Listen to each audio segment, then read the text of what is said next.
bad PR. The science crowd is going to call it coincidence dressed in hindsight, probability at best. That's what a premonition is. The spiritual crowd is going to call it a sign. They say some people just have this knack where they know things before everybody else catches up. But every single person will call it the type of situation that I will only bring up if I turned out to be right. It's also just insanely difficult to prove that you have a premonition. Like, how do you prove to someone that you had a dream something bad was going to happen to them before it happened to them, unless maybe you have the metadata to prove it? August 10th, 2019, a woman seems to have a premonition just 38 minutes before the incident. That's what it feels like. This woman is at work, and the past few hours, she has been, by all objective accounts, a pretty bad employee. She's been looking up furniture sales online. She's been taking a nap. But for some reason, at 5:52 in the morning during her night shift, it's no longer sofas and coffee tables. This woman types into the search bar of her government computer, latest on Epstein in jail. Her desk is just 15 feet from Jeffrey Epstein's jail cell. She's supposed to check up on him every 30 minutes through the night, but she and her fellow officer do not do that. And instead of getting up and walking over to see Jeffrey Epstein in jail, another search is made 10 minutes later, 5:52 a.m., latest on Epstein in jail. Some people could call it a premonition because just 38 minutes later, Jeffrey Epstein is found dead in his jail cell. But when the DOJ asks her about it, she says, I don't remember doing that. So for reasons she says she can't recall, she used her work computer twice, allegedly, to look up the man she was supposed to be watching who was 15 feet away from her. She looked him up right before the rest of the world even knew he was dead. Was this like the latest? Yes, it was released in the latest Epstein files on January 30th. That's freaking insane. And there's more. Chase Bank had flagged the FBI of suspicious transactions to her Chase account, cash deposits. All of them were under $10,000. It was like a total of $11,000, but experts weighed in and they said for Chase to flag those types of cash transactions To the FBI? to the FBI means that it must have been a certain cadence. And interestingly, one of the biggest cash deposits, which was like $5,000, was the same day that Jeffrey Epstein was moved into the special housing unit, which is the unit that she is in. Wow. So all of this, I mean, the answer could be as simple as this is all a coincidence, or maybe it is a glitch in the computer, or it could be as dark as some people just know things before they happen, and maybe it has nothing to do with a premonition.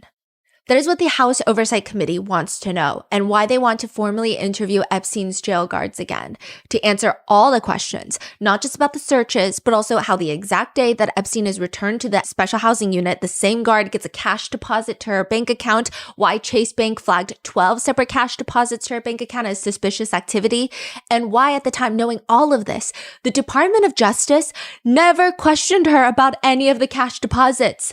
And the only reason that we know any of this is because it's been released in the Epstein files. In fact, a lot of new information has come out of the files, leading people to start rabbit holing into conspiracy theories. Were children being sacrificed? Were they being eaten alive by the elites? Is Epstein still alive? And how do Epstein, Bill Clinton, and Donald Trump all connect?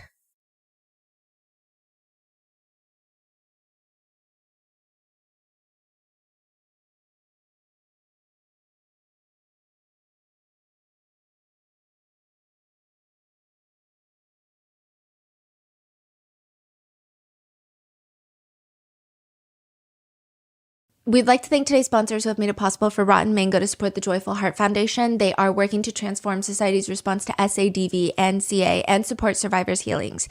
This episode's partnerships have also made it possible to support Rotten Mango's growing team, and we'd also like to thank you guys for your continued support. As always, full show notes are available at rottenmangopodcast.com, and we're also going to link the change.org petition by various survivors of Jeffrey Epstein in the show notes so that you can go sign that. There's a lot of disclaimers with this case, but first and foremost, a lot of statements and full depositions, 4-hour long, 5-hour long, 6-hour long depositions have been condensed and rearranged just for clarity, brevity, for me to give you context to other questions. But these are all publicly available information, as well as just the fact that House Oversight Committee, if they speak to certain people, such as Bill Clinton, Hillary Clinton, even the security guard who they want to talk to, it doesn't imply guilt.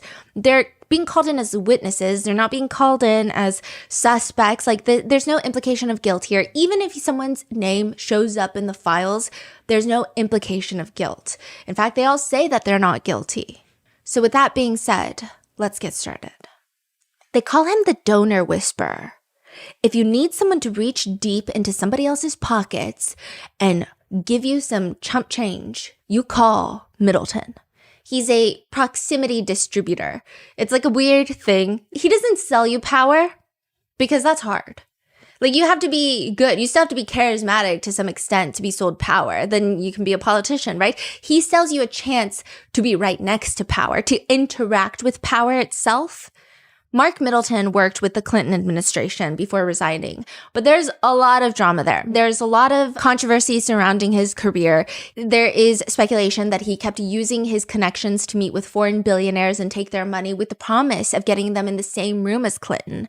He's the one that famously said in an internal memo, "Personally, with a few exceptions, I don't think there should ever be an empty seat on board Air Force One."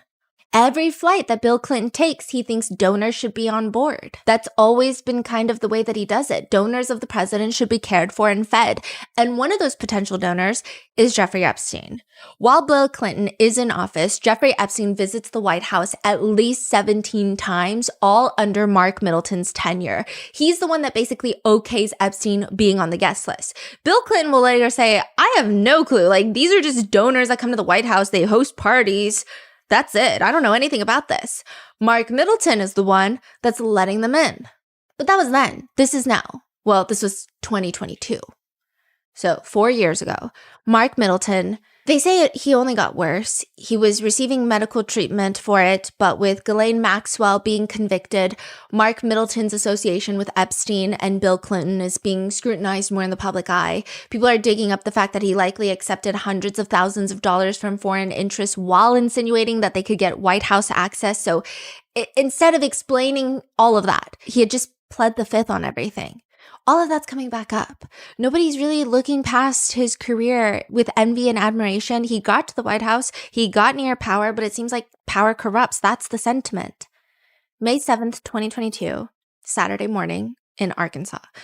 Mark Middleton gets into his BMW SUV. He starts driving. He has never been here before, but he stops his car in this giant farm. It's 1,200 acres of working farmland owned by an anti-poverty nonprofit. This is Mark Middleton's first and last time visiting the farm. He sits in the car and he sends his wife a text message. "Found a perfect place for a nap in the sun. Going to rest for a while. You're a great mom and wife, babe. Please be happy today and get some sun. It'll make you feel better. I love you." He sends a heart emoji. So he parks That's an eerie text message. He parks the BMW near the back of the farm. And he walks up to this really tall tree. And he somehow like MacGyvers and drags a bench underneath this tall tree. And he uses a dollar store type extension cord to tie himself to this tree. But that's not how he dies. He puts a shotgun up to his chest and the trigger is pulled and his feet leave the bench. It's this very elaborate setup that Mark Middleton is found dead. And for the past few years, since 2022, there have been whispers that maybe... I can't really follow the, like, what did he do? He tied a rope Yes. and a shotgun? Yes, to his chest. So did he die by a gunshot? Yes, but also he was found like hanging. And so for the past few years, because of how strange that whole thing is, there have been whispers that, yeah, maybe he didn't do it to himself. The shotgun was found approximately 30 feet away from his body, which a lot of people found very suspicious. 30 feet? Yes. How 30 did that happen? Some experts argue it could be from the recoil of the discharge, but even the shotgun aspect is bizarre because that's a very long barrel weapon. Yes. It's very uncomfortable to use. And more often than not, and I don't know statistically, this could just be anecdotal from researching, but chest is an odd choice. Maybe it was for family of having an open casket. I don't know. chest is an odd choice. A shotgun is an odd choice. A shotgun and the tree is an odd choice. A farm that he's never visited, this is his first time going to the farm, is an odd choice. There's a lot of odd things. Authorities are reassuring the public that there's no evidence that anybody else has been present, no evidence of a struggle, no sign of foul play, nothing. Mark Middleton had a history of depression. That is what we are told. And a lot of people who already dislike the Clinton family, either because of their politics or because of their connection to Epstein, have started a conspiracy. They have stated, it's odd, isn't it? I mean, the timing. In 2022, new information was being released about Epstein, and then Mark Middleton dies. Some internet users already fell into this conspiracy rabbit hole that the Clintons could potentially be behind Epstein's death in jail in 2019. This is them cleaning up all their loose ends. Jeffrey Epstein, and then who connected them to Jeffrey Epstein? Probably Mark Middleton. He's the middleman. That's what a lot of internet conspiracy theorists have gone to. Popular Facebook conspiracy posts think that it's a valid connection to explore. And adding a bit more fuel to the conspiracy fire is that a month after Mark Middleton's death, his family filed to seal the incident photos. But they used the law firm Rose Law Firm, which is where Hillary Clinton practiced becoming First Lady. So she was an attorney. Mm-hmm. Conspiracy communities have started seeing this as like a smoking gun. Radar Online, which is, I don't know how you would classify that publication, but apparently they spoke to a close source, a potential associate of Mark Middleton, stating that, quote, everyone that I know here knows it's physically impossible for Mark to have self-exited. Then Daily Mail goes to post, Arkansas cops rule self-exit and death of Clinton aide linked to Jeffrey Epstein despite no sign of a weapon. I will say that this goes viral and more people jump into the conspiracy theory, but there was a weapon found. It was just found 30 feet away. Daily Mail does quietly publish a correction to that the shotgun was indeed found 30 feet away from the body, but it's way too late. The Clinton body count hashtag starts trending, with social media users tagging all of the suspicious deaths around the Clinton family, many of them being self-exits. To which someone comments on Reddit, so should working with the Clintons now be a registered cause of death for MEs? Even Trump reportedly retweets hashtag Clinton body count back in 2019.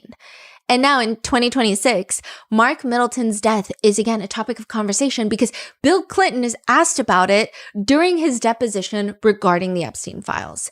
And MAGA has gone to repost those clips with hashtag Clinton body count. But Middleton isn't just connected to the Clintons. There's one flight log that shows Middleton flying on Epstein's private jet, and also aboard that flight is Donald Trump, his then wife Marla Maples, and their infant daughter Tiffany. That is what is being reported. So how closely are they all connected? Hillary Clinton has made a comeback in a sense. I feel like she has been largely out of the general public's eye after her presidential run. Hillary Clinton is deposed to talk about Epstein, a man that she honestly barely associated with, I will say that. Before the deposition, Hillary Clinton is asked whether or not she thinks people like, even Andrew Mountbatten Windsor should go before a congressional committee. And she states, I think everybody should testify. Look, including the former prince. I think everybody should testify who is asked to testify. And this whole thing of getting the Clintons in front of the House Oversight Committee has been going on, has been in the talks since like October of last year. Mm-hmm. This is not a new thing. Everybody's been fighting. People want different things. The Republicans wanted it to be a closed door conversation. And the Democrats and the Clintons are like, why the would we do that? So that you can just leak and manipulate different things to spin your own narrative. We want it to be completely public. Mm-hmm. There's been a lot of back and forth to a lot of House Oversight Committee members that are Republicans, even threatening to throw the Clintons in for contempt of Congress if they don't show up to be deposed. It's been back and forth, back and forth. And she states to the BBC before her deposition, I just want it to be fair. I want everybody treated the same way. We have nothing to hide. We have called for the full release of these files repeatedly. We think sunlight is the best disinfectant. And she thinks that this is a huge ploy from the White House, stating that this is, quote, this is so obvious, and they keep trying to divert. Look at this shiny object. We're going to have the Clintons, even Hillary Clinton, who never met the guy. We're going to have her there. She goes in to be deposed in March of this year. And an hour into the deposition, all hell breaks loose. A Republican representative, Lauren Boebert, she takes a picture of Hillary Clinton in the deposition room and then leaks it to social media. So yes, it's going to be public, but it's not live. Mm. And Wow, it's like breaking news. Yes. Guys, look. Uh-huh. And Hillary Clinton, I don't know why they thought they were doing what they were doing, but she has a strong emotional reaction. And that's probably the clips that you've seen on social media where she says, I'm finished with this. If you're all going to do that, I'm finished. You can hold me in contempt until the cows come home. This is just typical behavior. And she storms out. Mm-hmm. There are photos that are being released of the secretary as she is testifying. Can you please explain how that I'm done occur? with this. If you guys are doing that, I am done. You can hold me in contempt from now until the cows come home. This is just typical behavior. We will go off the record. Oh, for heaven's So I would like sake. to understand how that's permissible. Before the hearing was, It doesn't Excuse matter. me. We all are abiding by the same rules. I will take that down. Yeah, So I well, would like to take a break at this moment. yeah, and I'd like to have I'm a done conversation. for now. Go off the record. Go off the record. And then she comes back in. But I will say the girlies, I mean, they seem to love Hillary Clinton's deposition for the sole fact of the people that are questioning her are House committee representatives. They're not attorneys. Hillary Clinton is an attorney. Mm-hmm. And the way that she's able to shut down questions, the way that she's able to just, I mean, I don't even know what her attorneys were doing in there because she was doing everything. She is sharp as a tack, whether you like her, you don't like her, you have your opinions on her. She was fully there. I am so tired of answering that question. If you have one scintilla of evidence to the contrary, put it forward. I have never been on his island. And people have taken it one of both ways. Some people think Hillary Clinton is the definition of stand by your man. And they don't say this in a positive way, okay? And these are mainly coming from Democrats because Republicans have a lot more harsh things to say, but that typically lies in the politics of it all, you know, right? But with the Democrats, because Hillary Clinton is a Democrat, they'll say, wow, she's the definition of stand by her man because famously her husband cheated on her with an intern in the White House, Bill Clinton, Monica Lewinsky. Or other people think she fucking hates her husband. In the whole deposition, she's like, why are you asking me? Go ask Bill. Mm-hmm. Why are you asking me? Ask Bill. Ask my husband, Bill. He'll probably know. I don't know anything. He'll have to answer that. You'll have a chance to talk to him tomorrow. You've subpoenaed him. He's going to be here tomorrow. You're going to have a chance to question him tomorrow. Well, you certainly can ask him. Okay. But I will say overall, there is nothing illuminating from her deposition. Truly, I don't think that Hillary Clinton has any sort of connection with Epstein. If anything, I think that Lauren Boebert is the one that gets the most hate in this whole deposition.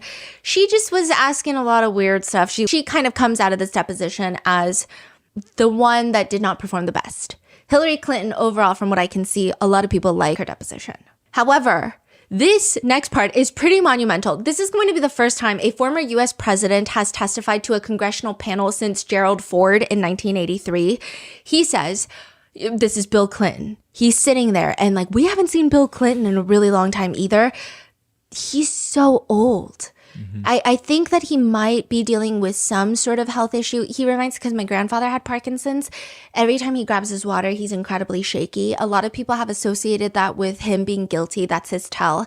Some people have said that him drinking water is the tell. Other people have taken it a step further to say, like, he's so nervous. People have made short clips and memes of it. I definitely think that he has some sort of health condition where he's shaking quite a bit. First of all, good morning and welcome to all of you to our hometown. I appreciate you coming here. I'm here today basically for two reasons. First of all, I love my country and the Constitution, and I believe America was built on the idea that no one is above the law, especially presidents, and that we should all live by the same set of rules shaped by the Constitution. Democracy requires every person to play their part, and I hope that by being here today, we can bring ourselves a little further away from the brink and back to being a country where we can disagree civilly and search for the truth and justice. The second reason I'm here is that the girls and women whose lives Jeffrey Epstein destroyed deserve not just justice, but healing. They've been waiting too long for both. He states that he was only briefly acquainted with Jeffrey Epstein and it ended years before his crimes even came to light. So this is pre-2008. He never witnessed anything in their limited interactions, but he wants to help the DOJ. He wants to help the House committee to make sure that they can all prevent something like this from happening again. He also mentions that his wife, Hillary Clinton, should not have to answer to anybody. Basically, in more eloquent words, he states that she's got nothing to do with Epstein. However, quote, on the other hand, I do think you should be talking to me. I think you should have called me. I did take those plane trips with him. and you have a right to ask those questions. So I'm glad to be here, and I understand what the oath is. I have to be honest with you. Be 80 years old if I live to my next birthday. I don't remember everything that happened 24 years ago, but I do remember some things, and I will tell you what I remember as best I can. But I will say, just before we go into the deposition, there is an uncomfortable moment later on where Bill Clinton is asked if he's ever lied under oath or during a deposition, to which he responds, no. Have you ever lied in a deposition? No, Have you ever lied while under oath? no. But we all know that he technically has lied under oath before regarding the Monica Lewinsky situation, where he states that he did not have sexual relations with Monica Lewinsky. And we all know that that was not true. I did not have sexual relations with that woman, Miss Lewinsky. Some people think that that's damning evidence as is, and that we should look at the deposition with a different perspective, just knowing that. How did he meet Epstein? Former President Bill Clinton states that he met him through Larry Summers, who was the head of Harvard at the time. Okay, we hear about Larry Summers way too damn often, okay? He was the Secretary of Treasury during Clinton's administration, Larry Summers. So everybody's connected through Larry fucking Summers. Larry Summers, and this is me paraphrasing for what I believe to be brevity, but you can watch like the whole 4.5 hour long deposition if you'd like. Larry Summers is like, hey, Bill, you should meet this donor. He just gave Harvard $10 million for brain research. He's information hungry. You would love talking to him. Like, he loves to talk about economics, politics. Oh, and here's the cherry on top. You just got out of the White House. You're trying to start your own foundation, the Clinton Foundation. You're trying to cure AIDS. You're trying to do all this stuff. He's got a massive jet, and he can fly you around, you and your entire Secret Service detail, because you can't fly by yourself these days because, you know, you just got out of the White House. And he can help you set up your nonprofit to provide life-saving AIDS medications to as many people around the world as possible. And because you just got out of the White House, it hadn't been funded yet. So that's great. He kind of insinuates that Epstein was just a means to an end for the foundation, and that a lot of people who cared more about the work that Clinton was doing, they would get involved later. So that's why Bill Clinton stopped hanging out with Epstein. I thought Mr. Epstein was an interesting man, but I didn't think he was really interested in what I was doing. That is, he asked all these questions. He did ask about economics and politics, as he said he would. And he never asked me anything untoward. It's just that I thought I had done what I promised to do, and he had done what he promised to do. And I thought I've always, over the years, with these donors, tried not to overstay my welcome. I thought that we'd done enough, and it's time to start working with other people.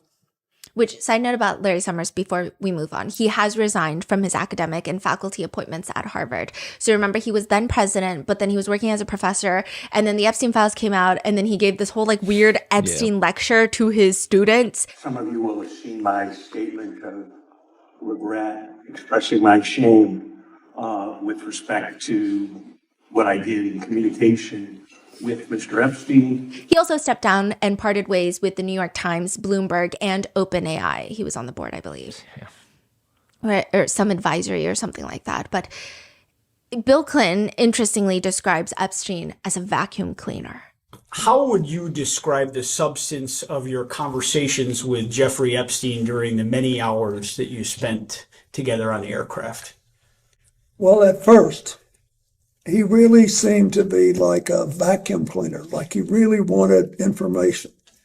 There was nothing overtly manipulative about it. He wanted to know, what did I think of derivatives trading? Did I think that the stock market was properly regulated, or did it need more? And it was great for the first, 2 or 3, 4 or 5 conversations. But I could tell that it was like, you guys are in politics. Don't you ever feel like sometimes somebody's talking to you and then they're just checking the box and they got to go do something else and be somebody else? That's the way I felt. So if he's saying it felt like Jeffrey Epstein just wanted to say he knew Bill Clinton. Which is kind of alarming. The House committee wants to know if perhaps Epstein was trying to get specific information out of Bill Clinton. I mean, that would be a huge concern for national security if, let's say, a trafficker has blackmail against very well-connected, politically one of the most powerful people on the planet. What could happen then? Why did he call him a vacuum cleaner, though? Just wants knowledge, just like vacuum cleaning information. Yeah, but at the same time, he doesn't really care. Yeah. He just wants information to be used on other... I imagine he's like the type where you sit down and it's rapid fire 25 questions. And if you don't answer in the way that they think is entertaining or interesting, they just move on to the next person. Is kind of the feeling that I get from his response. But they ask, was he ever trying to monetize the relationship to your knowledge? To the best of my knowledge, he never did. Did Jeffrey Epstein ever inform or represent to you that he was working with any intelligence service of any nation, including the United States? No. But they show him a picture of a man named Marius Robert, whom Clinton says he doesn't know who that person is. He's like, I've never seen this person in my life. I don't know who Marius Robert is. But they're like, what about the passport photo? He's shown a picture of a passport. They're like, the passport name is Marius Robert. You don't know Marius Robert, but who does the picture look like? So it looks like Jeffrey Epstein. They explain, the reason I ask you about this specifically is because I do believe that Jeffrey Epstein was an intelligence operative. So this was a passport that was actually entered and released by the DOJ. It was found in his safe, if you will. So it's an alias. The reason I ask you that is, given your nature and position, I'm wondering if you were essentially targeted by a honeypot operation and or by intelligence to gather information. Bill Clinton smiles. Is there a question? So with that, one of the main people under fire with the new Epstein files release is Howard Lutnick. He's the former New York City neighbor to Jeffrey Epstein. He's a neighbor? Yeah, like next door neighbor. And according to Politico, Howard Lutnick has stated in a podcast that he vowed back in 2005 that he would never be in the same room as Epstein ever again.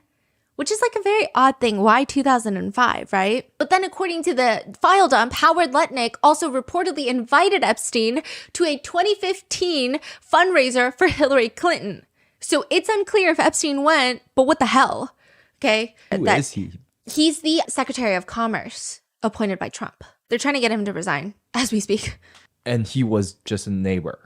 Yeah, back in the days. He was a neighbor, and he was, at one point close to the Clintons, who are Democrats, but now he's the Secretary of Commerce with Trump.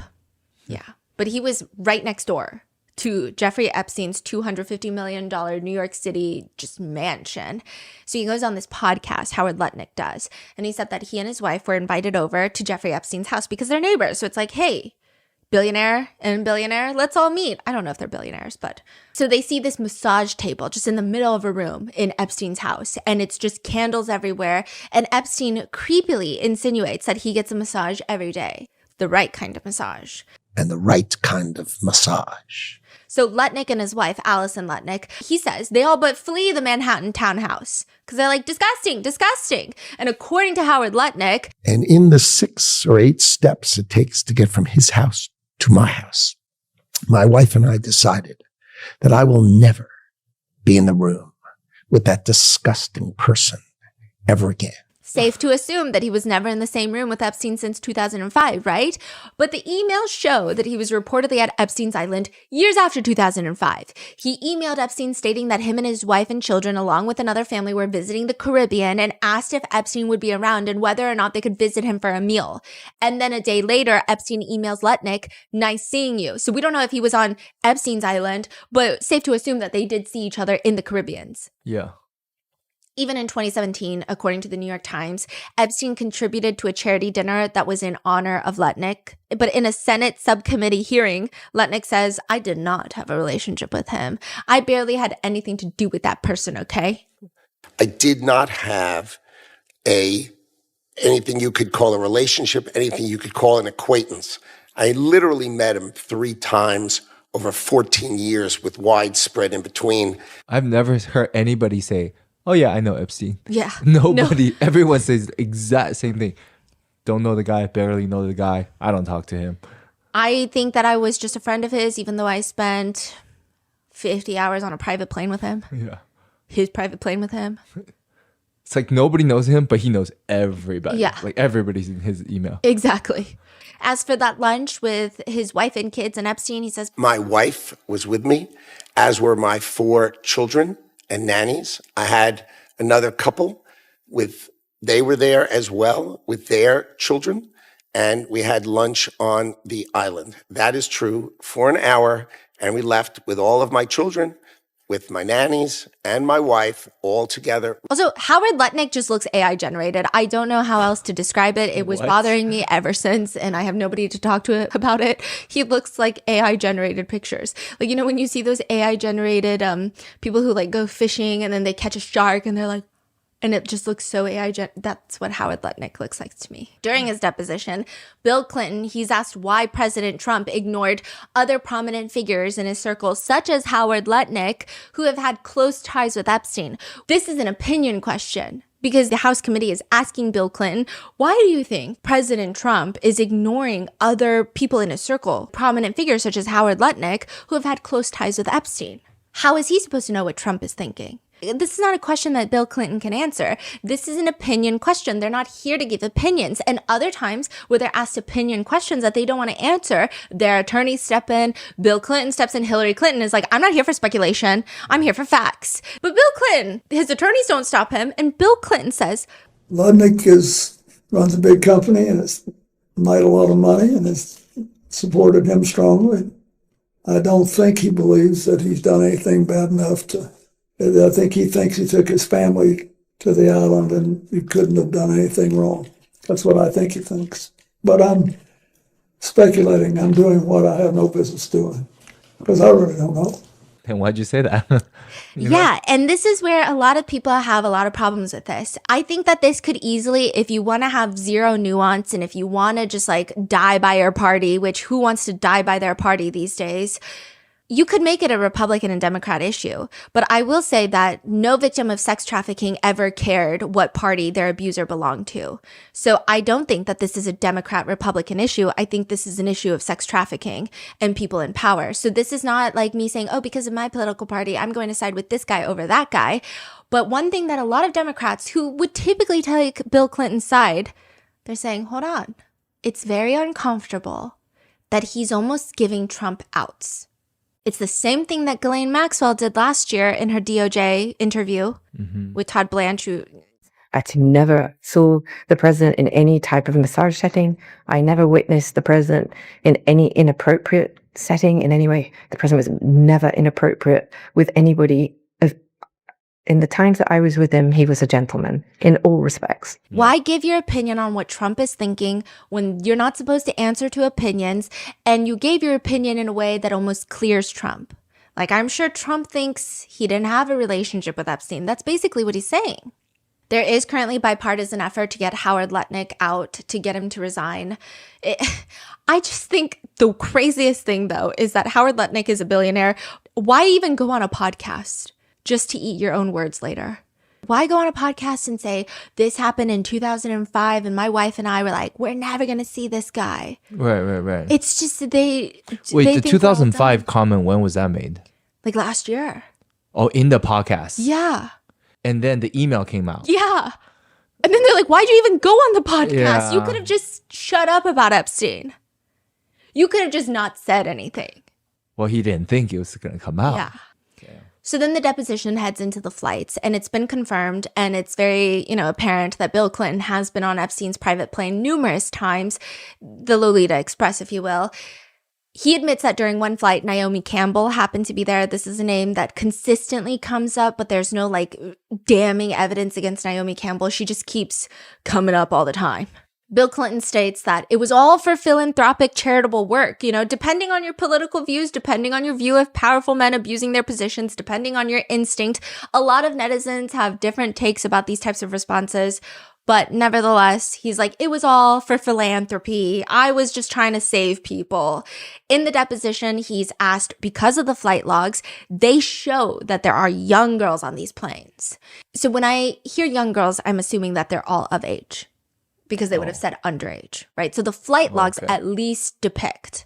And the pictures show that they're wearing tank tops and jeans. Who did he think they were? Is Epstein like, this is my assistant? who is wearing a tank top and jeans to do philanthropic work? Why am I bringing this specific assistant to this trip? Like, who did you think they were? Bill Clinton? I thought they were flight attendants. Wow. Do flight attendants typically wear tank tops and jeans? They don't all wear uniforms on private planes. Okay. I don't know if that's true, right? But everyone's just kind of like, what? Even if they don't wear uniforms, they probably don't wear tank tops and jeans. Yeah, this is such a dumb. Then there's the viral photo of 22-year-old Shantae giving Clinton a neck massage at an airport. She was 22 at the time. And I do have to note that Shantae Davies has come out and said that Bill Clinton has been nothing but a gentleman in her experiences with him. She's been very outspoken of the abuse that Epstein had done to her along with Maxwell, but she never said that Bill Clinton was part of any of it. Okay, my next question for you is, have you ever had contact with an individual by the name of Shantae Davies? I believe Shantae that's a distinctive name, and so I think that was the name of one of his flight attendants. So, I mean, at this point, it's safe to assume that he knows who she is because, I mean, the picture went out. I'm sure he's prepped with his attorneys. He knows. He's further asked. She's been described on being on a 2002 Africa trip and providing massages. Was she or any other young female on that trip underage at that time? Not that I'm aware of. Okay. Did you ever receive a massage or have physical contact from her or anyone else on that trip? You've seen the pictures. There was one time when I was sitting up and I got a back rub, a neck rub. Okay. And I think Shantae did it, but I'm not sure. Okay. But I didn't think it was anything unusual. I can't tell you how many airplanes I've been on where rich people asked me to go and they had someone offering a massage.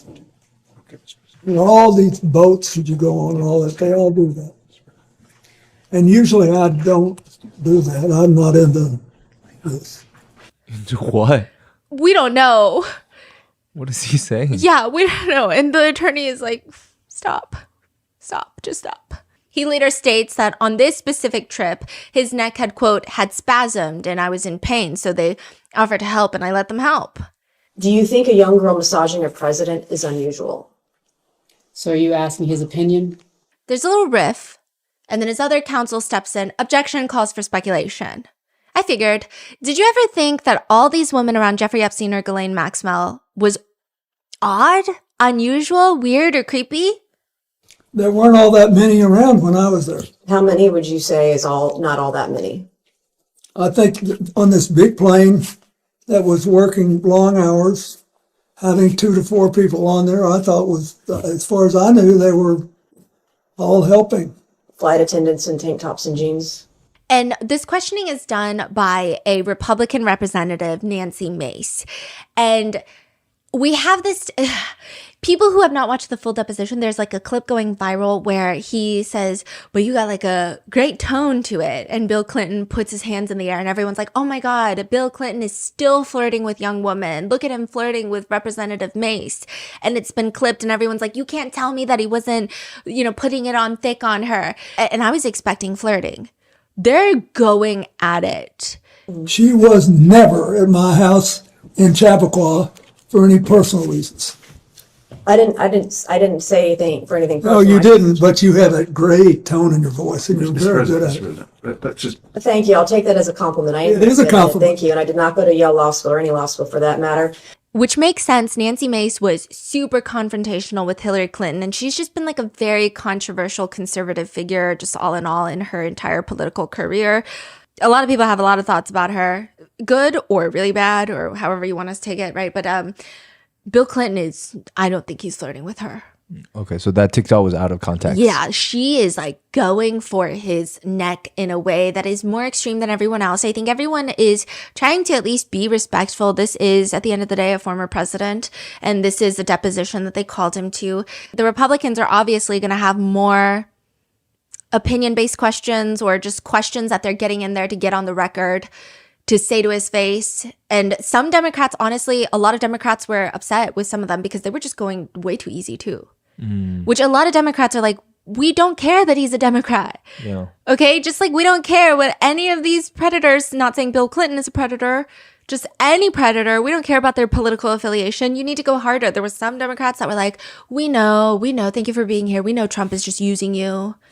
I voted for you, and it's like, no one cares. Even if you voted for whoever, if they turn out to not be good, what? So I digress. Nancy Mace is going for it. Like, she's very aggressive, very intense.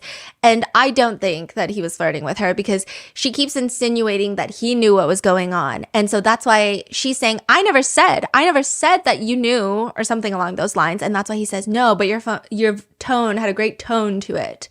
Like, very like, but you knew what you're saying, Yeah. But a lot of people are saying, like, I like your voice, but that's not what was happening. Yeah. That is crazy. That was not what was happening at all. It's actually one of the most aggressive parts of the deposition. So unless maybe he just likes someone who's like going for his neck and his wife's neck. Maybe he's into that. So what can I say? That's an opinion. I'm not in Bill Clinton's mind. There was another report that came out in my little research about Nancy Mace. There was a Reddit poll going around where people, citizens, Redditors, netizens, would be voting on who the hottest representative is. And there was an expose, or alleged staffers of Nancy Mace came out and said she made us make burner accounts and vote for her. I'm sorry, I could not live with this information by myself. I don't know if this is true. This is the allegation made, but. And then they also alleged that she would make them clean her Airbnbs because she didn't want to clean the housekeepers to do it. So she would have staffers do it. And one of them said something along the lines of, quote, She's messed up. The motherboard is fried up here. Nothing going on up here. So, but in a separate line of questioning, Bill Clinton does state that he wishes Shantae could have told him what was going on with Epstein because he really liked her, thought she was a good person. I wish Shantae had told me. I liked her. Mm-hmm. So, yeah. Then there's Maria Farmer. Maria Farmer is really important to this. It's like not said, but it's said, which is the fact that Maria Farmer has previously reached out to an FBI agent and stated that Epstein had stolen unclothed photos of her sisters who were 12 and 16 years old. This is back in like the 1990s. There is an active FBI report that was then of CSAM against Jeffrey Epstein. She also reported to the FBI agents that Epstein told her to go take photos of young girls at swimming pools, and if she did not comply, he would burn her family house down. Whoa. So Maria Farmer, she goes to the feds with this, and Bill Clinton is in office after. So there's this kind of unsaid but said, like, how are you, the most important person in the nation, not informed that there's at least some sort of investigation? So this is in the 90s. He was president from 93 to 2001. So there's this like not said, but said of, are we really to believe? Yes, you hung out with him before 2008, before we could Google his name. So you don't have the same problem that a lot of these other people in the emails have, which is like, how did you not Google this guy? But there was a report to the FBI. And you're not informed of it. He's allowed into the White House 17 different times. Mm-hmm. You still connect with him afterwards. Like, really? Nothing? We don't know anything? And CSAM is, that's not even like white collar crime, because that's like everybody associates with people with white collar crimes these days. But side note, Maria Farmer has also claimed that she saw Trump visiting Epstein's offices in 1995, and that Trump allegedly came into the office, hovered over her, stared at her bare legs, and that Epstein walked in and said, no, she's not here for you. And as the two men walked out, she alleges that she could hear Trump commenting that he thought she was 16 years old. And I immediately was like, that's Donald Trump. What's he doing here? And just stood over me in a very imposing way. And looked at me like he was in on some secret or something. It was really weird, like smirking kind of. But he made a joke to Epstein, I thought she was 16. So the connotation being there that he was okay with that. The White House has, to nobody's surprise, denied such an account of events. And obviously none of us were there with Maria. We do not know the truth, though. I'm sure everyone has personal opinions on what they think the truth is, and we are entitled to our personal opinions. But she claimed that while she was being abused by Epstein, she saw Bill Clinton come to his house on 3 to 4 different occasions. That's it. That's all she said. Yeah. So there's just There's a lot going on. That would mean that Clinton had gone to Epstein's house, if Maria Farmer's account is valid, while he was the sitting president. And that changes everything again. That would be really bad. Bill Clinton is adamant he only met Epstein when he was coming out of office, starting his foundation, and Larry Summers introduced them. He's asked, Maria Farmer was employed by Jeffrey Epstein and abused by him for a number of years, and she first reported her abuse to the NYPD and FBI in 1996. She states that she has personal knowledge that you visited Jeffrey Epstein's house 3 to 4 times while you were the sitting president between 1995 and 1996. So let me ask you, Mr. President, did you visit Jeffrey Epstein's house while you were president? I do not remember doing that. I do not believe I did. How do you explain this discrepancy? Objection calls for him to speculate. I can't speculate. But all I can tell you is I don't remember being there. Okay.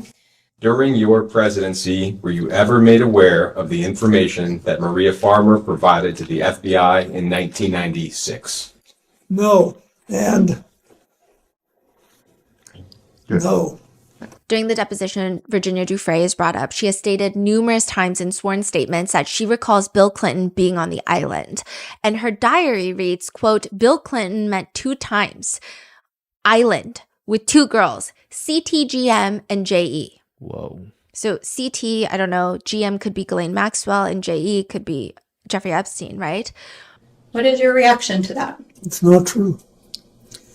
Bill Clinton starts getting a little combative, Did she say that in her book? This is from her personal diary that her family shared with us. But the book came out more recently. Did she say that in the book? I'm just reading you the entry from her diary that her family shared with me. I think she ultimately reached a different conclusion, although I had no contact with her. And a lot of people had side-eye to that. Like, why is he so adamant of if she said that in the book? It's almost like he made sure there was nothing in the book about him. And then he says, I think she ultimately reached a different conclusion, although I had no contact with her. Oh, yeah, that's weird. And Virginia Giuffre is now deceased in a self-exit. So there are just lots of feelings that people had about this question. Well, I just want to make sure that it's on the record. That's what the representative is saying. Now, remember how Virginia Giuffre alleged that Bill Clinton told Vanity Fair not to write articles about his good friend Jeffrey Epstein? He's asked if that happened. Like we covered this back in the recent Epstein videos that I did a few months back. So she was saying that she was scared. Bill Clinton was going into a Vanity Fair saying, like, you're not going to cover my friend. And he's asked if that happened, and he responds, no. Not no. Hell no. Not close, no. But according to emails, Ghislaine Maxwell and a Clinton aide talking points on how to respond to a Vanity Fair reporter who was writing a profile on Epstein. So that doesn't mean that Bill Clinton did or did not, but it was a topic of conversation. So either Bill Clinton really was not involved, but people on his side were preparing a statement to give to Vanity Fair because they always ask for comment, or they were involved. It's unclear. But he's saying in the deposition under oath that he did not. Did you know one of the witnesses who testified in the Epstein cases that Epstein said you, Bill Clinton, you quote, like them young? Why would Epstein say that about you? His lawyer steps in. Are you asking him a question? Are you asking his opinion? You want him to try and be in Mr. Epstein's mind and guess at what Mr. Epstein would have thought about? First of all, that's not true. What's not true? That I have any interest in underage. I didn't say underage. I said young. But it's still not true. Is an intern young? So here comes Monica Lewinsky. Whoa. Yes. Okay. At my age, anybody younger than I am. Did you know Jeffrey Epstein instructed a witness to deny you were ever on his island? He didn't have to, since I was never there. During Ghislaine Maxwell's previous interview with the DOJ last year, Ghislaine Maxwell states that she had a very central role in the Clinton Global Initiative. And it doesn't seem like she's just making this up out of her butt, okay? It's been revealed that in the files, Ghislaine was even taking part in budget discussions, which, side note, so many depositions happening in the month of February and March. February 9th, 2026, Ghislaine Maxwell is deposed. Another deposition, House Oversight and Government Reform Committee. They depose her, closed-door deposition. The video goes live, okay? The video goes up. You're like, what? It's a closed-door deposition. What do you mean, okay? So the main questions the committee wanted to ask were Ghislaine Maxwell, previously claimed that there were 4 named co-conspirators. Who were the 4 named co-conspirators? 25 men who were not indicted. Who are they? Why were they never charged? Her documented social relationship with Trump and Epstein, including whether access to underage girls was ever facilitated. They wanted to ask whether discussions occurred about a pardon or sentence reduction after Trump publicly stated that he would look at a pardon, what client lists exist documenting Epstein's associates, and whether Epstein shared information with or acted on behalf of foreign government and intelligence services. That was the plan. That's the questions that they're going in trying to ask. Ghislaine Maxwell, we have a video of this, is sitting there with big old goofy glasses on her head. Okay, she looks crazy. And she just responds to everything. I would like to answer your question. Then do it. But she doesn't. But on the advice of counsel, I respectfully decline to answer this question and any related questions. My habeas petition is pending in the Southern District of New York. I therefore invoke my right to silence under the 5th Amendment to the U.S. Constitution. She wouldn't even respond if she was a close friend of Epstein's, which she previously denied, but, you know. And she's asked, Miss Maxwell, is it your intention to answer every question put to you by the committee today with the assertion of your 5th Amendment right against self-incrimination? I invoke my 5th Amendment right to silence. That video of the deposition has since been released because she literally said nothing, and the American people should probably see her evade all these questions. And all of that appears, this whole thing is like a bid for a presidential pardon. Even before the questions start, Maxwell's attorney states outright, if this committee and the American public truly want to hear the unfiltered truth about what happened, there is a straightforward path. Ms. Maxwell is prepared to speak fully and honestly if granted clemency by President Trump. Only she can provide a complete account, and some may not like what they hear, but the truth matters. For example, both President Trump and President Clinton are innocent of any wrongdoing. Ms. Maxwell alone can explain why, and the public is entitled to hear that explanation. Thank you, members of the committee, for having us today. Ms. Maxwell can now proceed to answer her questions with the 5th Amendment. Thank you. Which a lot of people are upset by. A representative, Jamie Raskin for Maryland, has since been very public about this, criticizing the DOJ, stating, I think that the Department of Justice has been in a cover-up mode for many months and has been trying to sweep the entire thing under the rug. There's no way you run $1 billion international child sex trafficking ring with just 2 people committing crimes. Interestingly, though, the video of the deposition has elicited a very different kind of response. Of course, outrage that she's not answering any of the questions, but also conspiracies that this is not Ghislaine Maxwell, that she's been replaced. What? Comments are reading, clearly not Ghislaine Maxwell. Wow, corruption is so smart. Is that her? That looks like somebody else, completely different. What's the problem? She looks different? Yeah. It could be the wonky glasses. It could be the video. It looks like a webcam. It could be that she's not Ghislaine Maxwell. I don't know. Okay. But it does sound like her, but I don't know. Some are saying she doesn't sound like her either. The imposter should be found and prosecuted if this is a phony, this is a trial. Like, there's a lot of thoughts in the comments. But according to the Clintons, the main reason that the Clintons continued to associate with Ghislaine was mainly because Ghislaine Maxwell was involved with 2 key people that were part of the Clintons' lives. Doug Band. This was, at the time, Bill Clinton's top aide. As evidenced by emails that Doug Band had with Ghislaine Maxwell, there was something going on. I don't know what it was, but it was something. She writes to him, "Boo-boo, are you around? I am very ill and require immediate medical attention. I am suffering from boo-boo-titis." Yeah. No, I hate her. A very serious condition. Without a boo-boo fix, the symptoms become pronounced. Feeling is mutual, Doug Band responds. My boo-boo-titis is also reaching epic proportions. Lots going on, but we'll be in boo-booville the second you arrive. Then another one sent by Ghislaine Maxwell. Cries into the night that sound like Shakespeare's sonnets that sound like this. Oh, Douglas, wherefore art thou, Douglas? Doug Band states that he never had any physical relationship with Ghislaine Maxwell and that she is a monster. That's not what you said when you went to Boo Booville, though. But he says there was absolutely no physical relationship that occurred between us ever. So, I don't know. Maybe it's just flirting over emails, but He is being called to testify before the House Oversight Committee, so we shall see. They were close enough that Ghislaine, according to the emails, tried to arrange and did purchase Doug Band a $35,000 AP watch for his birthday with Epstein. And she was asking Epstein, like, who should I say it's from, me or you? And he said, from us. Wow. Yeah, and I will say, side note, Doug Band had quite the bitter, contentious parting with the Clintons. That's like kind of for another time, but not really. So Doug Band was saying that Bill Clinton was driven nuts by Obama and that Hillary was bitter that she was not the president and that the Clintons consciously or unconsciously may not have wanted Hillary to win, which are very wild things to say. The Clintons and even Obama had refuted much of that sentiment. Hillary allegedly felt like Doug Band was enabling Bill Clinton's behavior, to which Doug Band is like, the idea that anyone can control a person, especially a former president of the United States, is completely ridiculous. But later, another friend of the Clintons said, the problem was Doug Band's ego. Quote, you had to kiss Doug Band's ass to get anywhere. I mean, it was like Doug Band began to think that he was Bill Clinton. Also, apparently, Doug Band and Chelsea Clinton, the Clintons' daughter, had a long-standing rivalry, with sources saying that Chelsea was upset because Bill Clinton saw Doug Band as his son.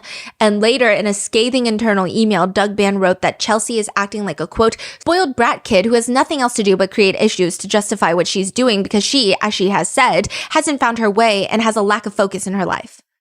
Bill Clinton says after Doug Band, Ghislaine Maxwell was in a relationship with Ted Waite, who is a billionaire that co-founded Gateway.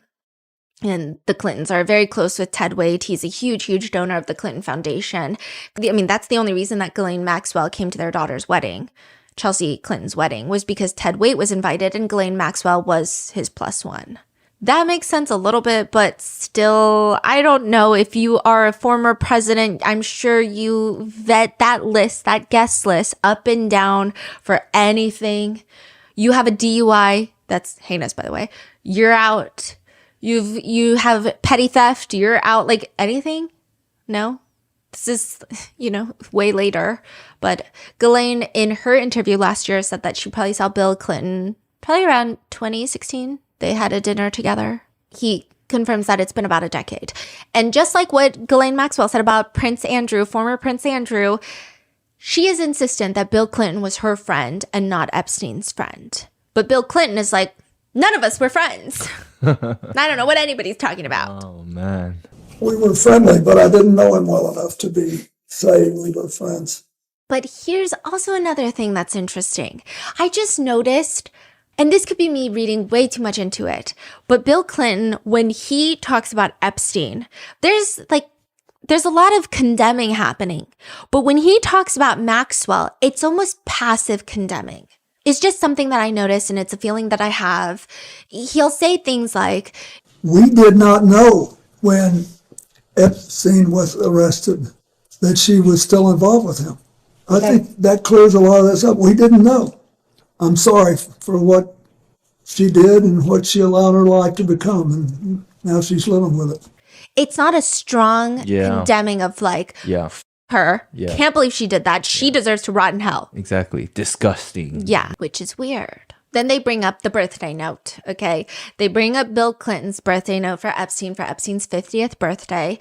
Why are we wishing traffickers a happy birthday? Okay, traffickers should not even get another birthday. But Bill Clinton is asked, why did you write this letter? Why did I? Because I was requested to contribute a nice letter for his birthday book. It's reassuring, isn't it, to have lasted so long across all the years of learning and knowing, adventures and errors, and still to have your childlike curiosity, the drive to make a difference, and the solace of friends. He leans back, crosses his arms, and smiles. Not a bad letter. The birthday note shows, states knowing adventures and errors. He's asked, for the record, you weren't referring to errors in judgment that Mr. Epstein had related to his inappropriate activities involving young. Absolutely not. I knew nothing about that. So he's just saying that it's just a shitty coincidence of word usage. There's a few more notes that Bill Clinton allegedly wrote to Epstein that he's asked about, which I will say, this is why it's so frustrating. Certain questions have a lot of high value. Like, this birthday note probably has a little bit more high value of, those are words that the American citizens were like, now why would you write that? Mm-hmm. Why would you write that? So that's a good question. But then they start bringing up some dumb notes, which I'm like, now you're making this whole thing seem dumb, okay? Which Apparently, Bill Clinton wrote a get well soon note to Epstein's mom on a Post-it. Not even like a fancy papyrus card that you have to pay $6 for. A Post-it. Epstein saved the Post-it. Bill Clinton is asked and he says, I mean, it looks like my handwriting, but I don't recall. But I will tell you this. I have written get well notes to lots of people I did not know and had never met. And you're like, yeah, I mean, as the former president, I'm sure you're writing a bunch of bullshit to people that you don't necessarily care about. One of the notes that Bill Clinton also wrote to Epstein, he kept on his plane, and it reads along the lines of like, thanks for inviting me and letting me invade your private space. I'm exhausted and glad to get away from the crowd, and we will forge ahead. I'll finally figure out the financial stuff. Which all of it does seem on par with what Bill Clinton has been saying of like, oh, we were just going around for philanthropic efforts. So it's like when they bring these up, now it seems like, okay, what's happening? But you can tell where there are just certain topics where Bill Clinton and his lawyers, they don't seem to like to talk about it. And those notes are not one of those topics. However, the painting of Bill Clinton wearing what could be presumed as Monica Lewinsky's dress and sitting on the chair with his legs draped over, they give him a picture of that. So, Mr. President, we are looking at an image of you, a portrait that looks to be of you, Mr. President, in this blue dress. Can you describe this painting? His lawyer interjects. He doesn't need to describe the painting. You just gave him a picture. What's your question? Do you understand why someone would paint this? Objection, this calls for speculation. You can ask the artist. But Bill Clinton responds.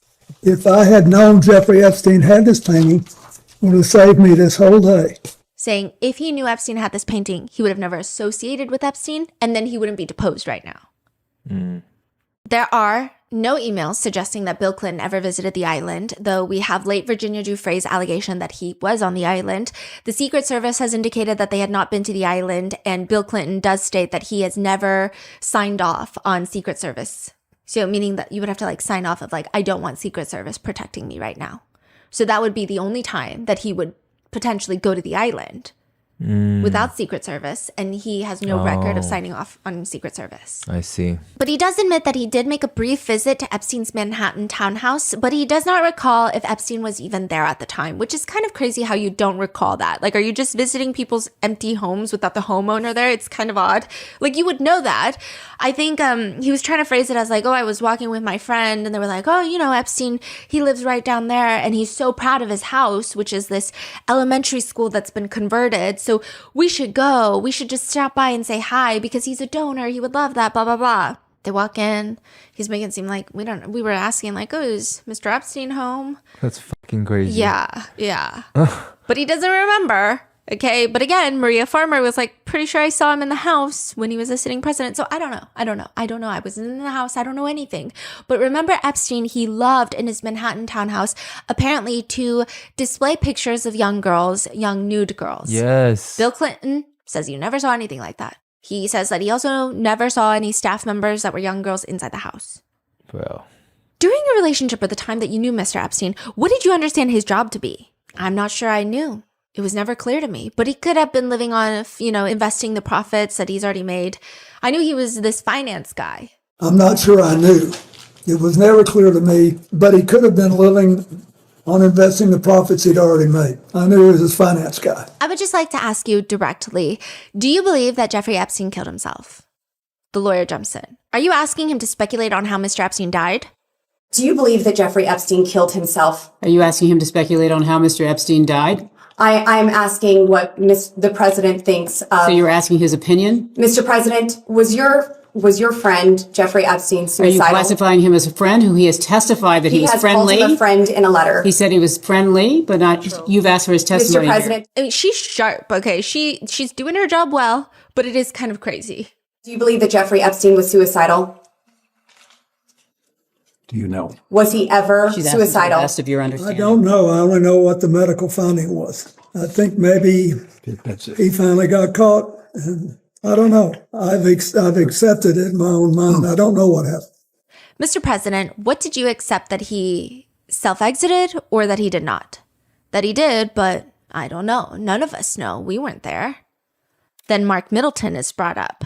The House committee states in the deposition and asks Bill Clinton, Mark Middleton was found dead at Hefner Ranch, approximately 30 miles from his home in Little Rock. He was discovered hanging from a tree by an extension cord around his neck with a self-inflicted gunshot wound to his chest. So he was shot and on a rope.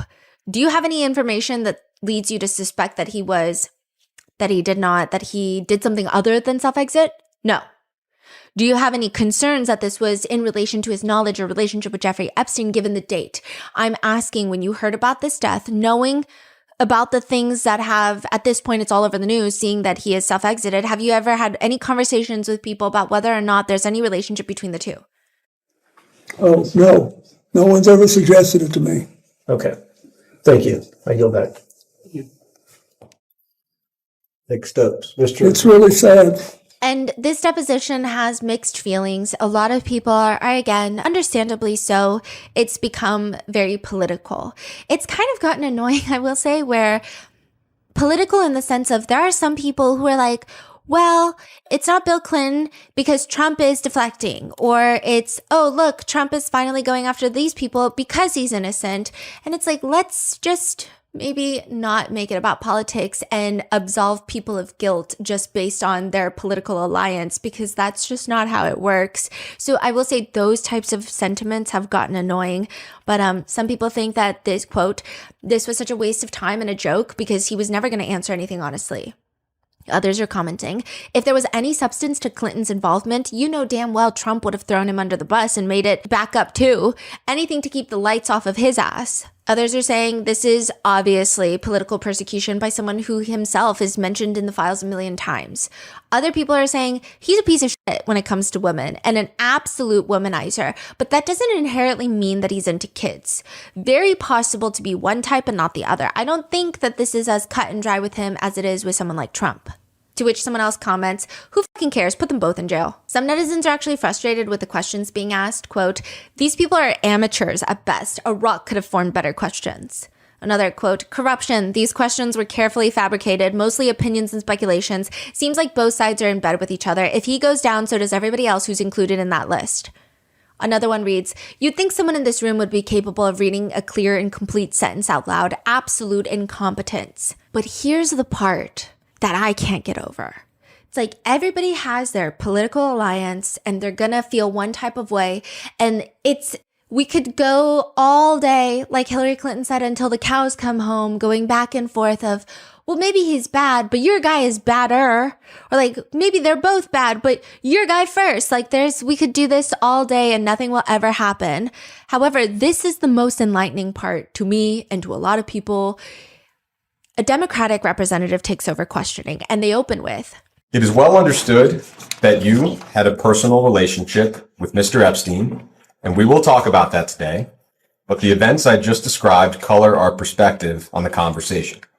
It appears as if you and other Democratic figures have been targeted by President Donald Trump in an attempt to distract the American people from his own long-standing relationship with Jeffrey Epstein.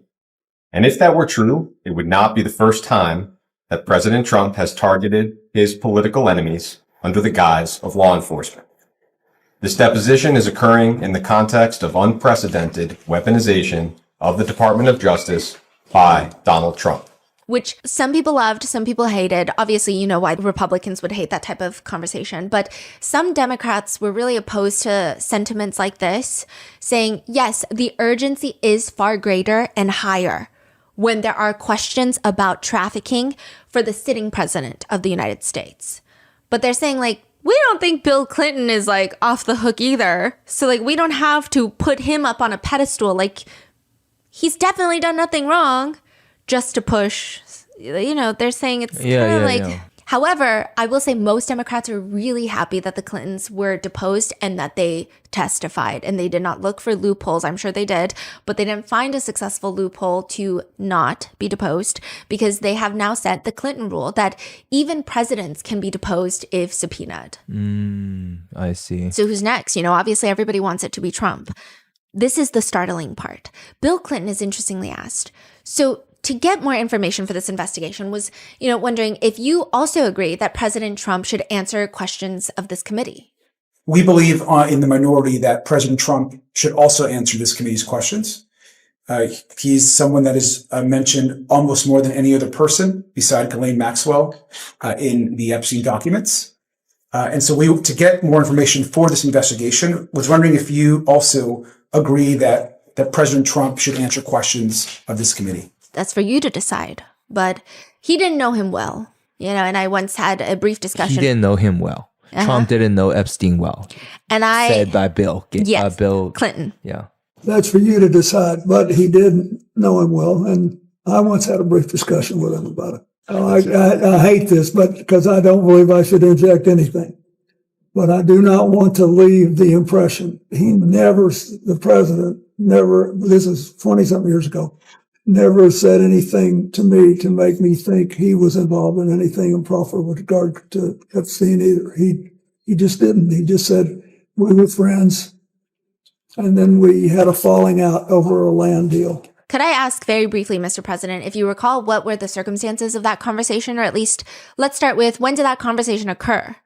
He says that Trump told him this on a golf course decades ago, saying something along the lines of like, somehow knew I had flown in Jeffrey Epstein's aircraft, and he said, we had some great times together over the years, but we fell out, all because of a real estate deal. He says he doesn't recall who brought it up in the conversation first on the golf course, if it was him or Trump. He can't imagine it was him because he, would never do something like that. Do you recall whether President Trump elaborated at all on the great times that he had with Jeffrey Epstein? No. And I took, at the time, I didn't put any sexual stint to it.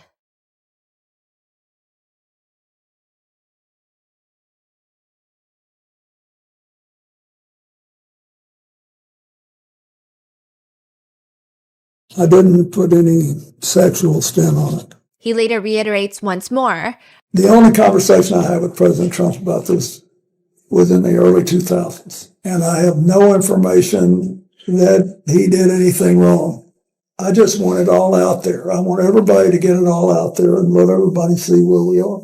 Which a lot of people feel like this is straight out of a mutual destruction playbook. The way that Bill Clinton talks about Ghislaine Maxwell and Trump, the way that Ghislaine Maxwell talks about Bill Clinton and Trump, everybody is like they're playing games right in front of our faces. That's the feeling. A lot of people think it's because both men are guilty, but only one of them is in office right now. That's why maybe Clinton is being nicer to Trump than Trump is being nice to Clinton about the files. But it seems like both of them, neither Clinton nor Trump, have had any scathing words for Ghislaine Maxwell, even though both of them have a hatred for trafficking and traffickers, right? And also, why is Bill Clinton going out of his way to tell everybody that Trump is innocent? The same Trump that made Hillary Clinton's life so unbearable for so long, too. Mm-hmm. This is not like, oh, we're mutuals. Oh, we're part of the same party. It's so bizarre. Yeah. Depending on who you ask, public opinion will be, oh, because Bill Clinton's guilty, or because they both are. With that being said, there's a lot on Trump. In July and August of 2025, the FBI internally circulated Epstein-related allegations that mentioned Trump. There are a lot of crazy, salacious allegations, by the way, and I think that this is where the conspiracies of their eating babies stems from because of this internal document. Now, this internal document, people have been kind of recklessly, and this is not in defense of the administration, okay? People are presenting this as these are valid FBI internal documents of crimes that have been committed. That's not what this is. The FBI decided that they were going to compile a document of anybody who's even called in to give an allegation regarding Epstein and Trump. So they compiled this entire document, and on one side, they list what the phone call detailed, or the tip detailed, or the allegation detailed. And then in the middle, they detailed whether they were able to contact the person again to further interview them, whether they found corroborating evidence, or whether they found no evidence or proof that this was a lie. And then oddly, the third little box they have on the right side was any criminal history that this person has, the one giving the allegation. Was this leaked? It was in the Epstein files dump. Wow. Yeah. Okay. It is important to note that most media outlets have reported, even, places like the New York Times have reported that it seems that the FBI was not able to verify most of the allegations and that they deemed it to be unverifiable or not credible. But I'm just going to tell you what it is. There could be some things in here that are true. There could be nothing in here that's true. All of it could be true. But just because it's in an internal document does not mean that we can believe everything. So one complaint summary on the internal note reads, caller named other individual named in a big orgy party with her, other young girls and older VS models, Victoria's Secret models, including Bill Clinton and Donald Trump. So now this is saying that they were all in some sort of big orgy party. Yeah, which, a lot of people have gone down with more memes of Big Beautiful Bill. Complainant reported participating in orgies and that some girls went missing, rumored to have been murdered and buried at a golf course. Complainant reported being threatened by Trump's then head of security that if she ever talked about what she saw or what happened, she would, quote, end up as fertilizer for the back 9 holes like the other cunts. She claims that she saw cartels involved in the parties and that she watched Robin Leach, who I believe is a reporter, strangle a young girl to death at a party. The FBI note deems her claims to not be credible. Complainant was spoken to and deemed not credible. Additional research showed 3 separate incidents involving police which requested in mandatory psychiatric evaluations. That's the internal note. I do believe that's where a lot of the baby sacrifices and consumption and conspiracies, they all start stemming from here. Then another one, complainant reported Donald Trump participated regularly in paying money to force her to perform acts with him and alleged Trump was present when her uncle murdered her newborn child. Conclusion of the FBI was, quote, no contact made. Another caller believes that the FBI has pictures of her as a baby with Epstein. But the note that the agents made was, no contact made. Previous tips indicated she had called in and said she had chemically induced amnesia and struggled with knowing what was a dream and what was reality. I mean, I do hope that the FBI did way more internally for gathering whether this is credible or not than just, oh, she has chemically induced amnesia, because both things could be true, but we don't know. These are just internal notes. Another complainant tells the FBI, and this is from the internal note again, not stated as fact, Donald Trump, the president, had parties at Mar-a-Lago called Calendar Girls. Jeffrey Epstein would bring the children in and Trump would auction them off. He measured the children's private parts by entering digits and rated private parts. The guests were elder men and included Elon Musk, Don Jr. Trump, Ivanka Trump, and Eric Trump were all there. Attorney Alan Dershowitz was also there with attorney Bob Shapiro. We were taken in rooms, forced to have with Donald J. Trump, forced to allow them to assault. I was 13 years old when Donald J. Trump R-worded me. Ghislaine Maxwell was also present. The FBI notes, no contact information provided. So this could just be like a call-in tip and then hang up. So this could be true, right? It's a wild claim, right? I'm not saying that any of these people are absolved of any guilt, and I don't think that they're guilty or anything, but this is a very insane claim, okay? To have parties. Wouldn't it be so easy for them to find their contact, though? Yeah.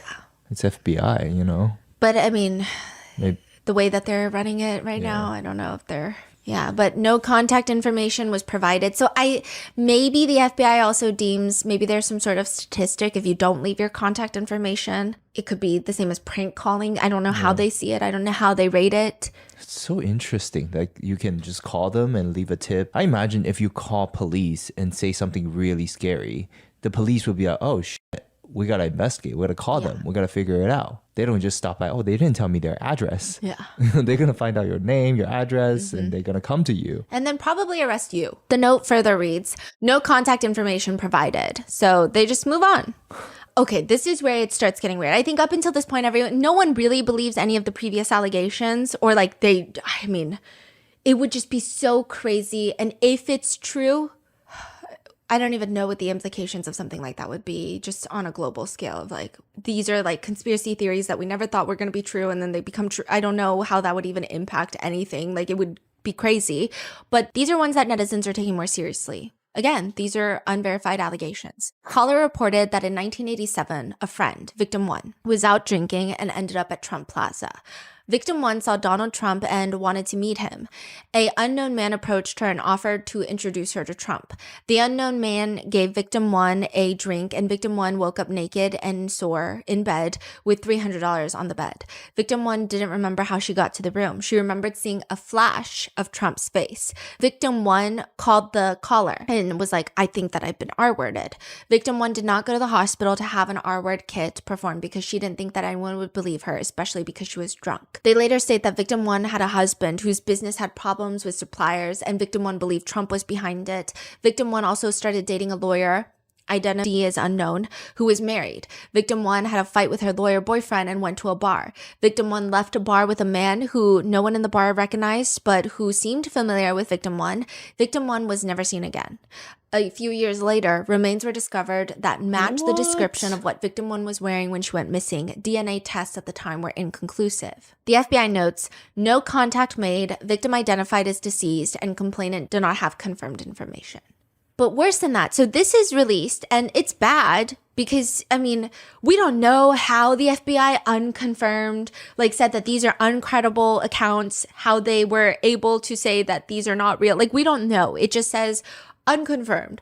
It doesn't say anything specific. So we don't know if it's really unconfirmed, if they were able to follow through with the steps, or they're just they didn't leave contact information, so automatically unconfirmed. They have a history of psychiatric evaluations, automatically unconfirmed, unverified. We don't know. So obviously this causes quite a bit of stir. And then of course there's people going online saying this is confirmed. This is what happened. They're eating babies. And then that's caused a whole different situation of itself. However, this next part is the real problem. NPR publishes an article alleging that the DOJ has redacted 50-something pages. And a House Oversight Committee ranking member, Representative Robert Garcia, states, yesterday, I reviewed those pages. I reviewed unredacted evidence logs that the DOJ oversight Democrats can confirm that the DOJ appears to have illegally withheld FBI interviews with a survivor who accused President Trump of heinous crimes. The White House response to this NPR article was, in short, just as President Trump has said, he's been totally exonerated on anything related to Epstein. President Trump has done more for Epstein victims than anyone else before him. But the file is bad. So this is from July 8th, 2019, before Epstein dies in prison, a month before. And it's an FBI file. It's an FBI internal document where they're interviewing someone. At 1:43 p.m. Eastern Time, blank, redacted, contacted the FBI National Threat Operations Center to report an unidentified friend who may have been abused by Jeffrey Epstein in an unknown manner.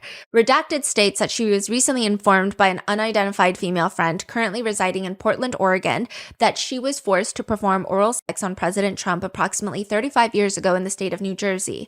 Redacted friends stated that she was approximately 13 to 14 years of age when this occurred.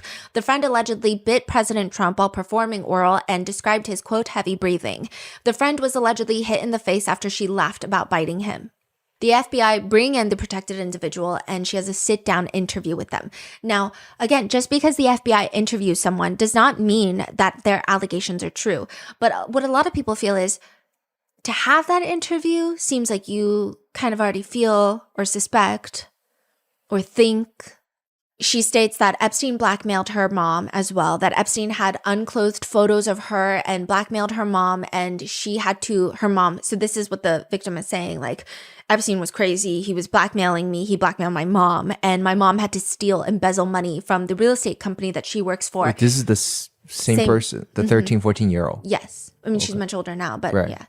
And she had to pay him to not release these photos. Later in the interview, it's noted that she recalled at least one incident in which he either drove or flew her to New Jersey or New York, and she was, quote, introduced to someone with money. It was Donald Trump. She later states he had money, it reeked off of him. She alleges that she could tell from the get-go that Trump did not like her because she dressed like a tomboy. She claims that Trump later asked everyone to leave the room and told her allegedly, quote, let me teach you how little girls are supposed to be. Then she alleges that he unzipped his pants and pushed her head down and she, quote, bit the shit out of it. The report then reads, Trump struck redacted victim and said words to the effect of, get this little bitch the hell out of here.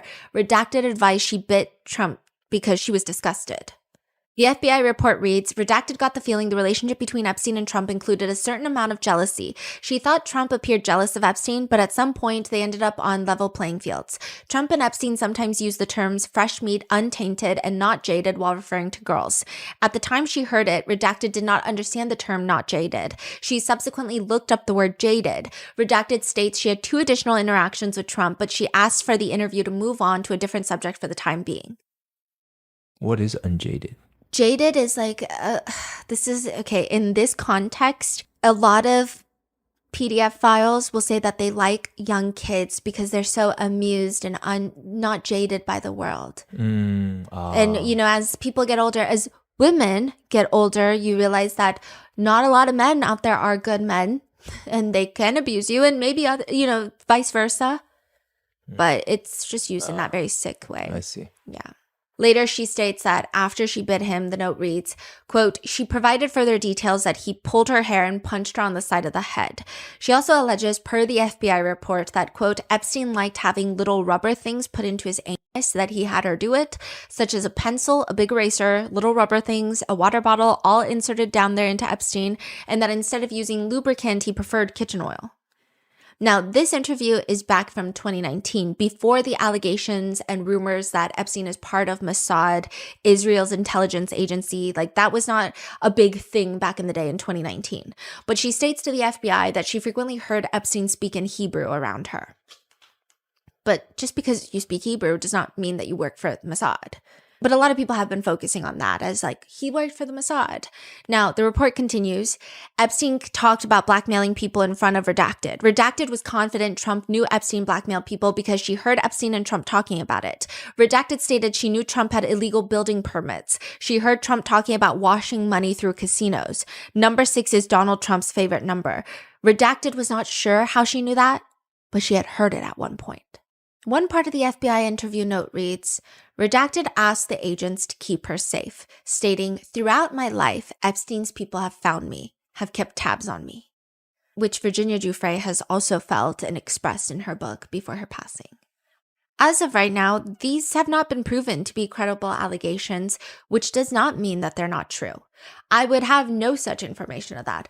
However, one interesting thing to note again is that the FBI interviews this specific individual like 3 times, which feels as if they're taking it very, very seriously. Then, according to NPR, it doesn't really go anywhere because apparently someone in the FBI writes, one identified victim claimed abuse by Trump, but ultimately refused to cooperate. So now the question with a lot of people is, did the investigation go nowhere because the allegations are untrue, or because this victim does not want to cooperate? And that's why it led nowhere. Or it could be both, right? It could be untrue and she doesn't want to cooperate because they're untrue, right? We don't know.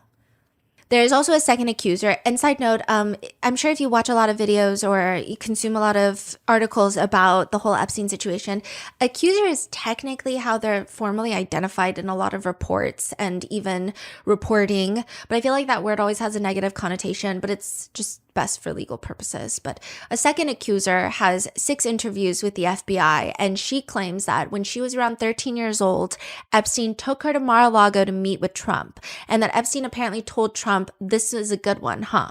She claims that both the men chuckled and she felt uncomfortable, but at the time she was too young to understand why.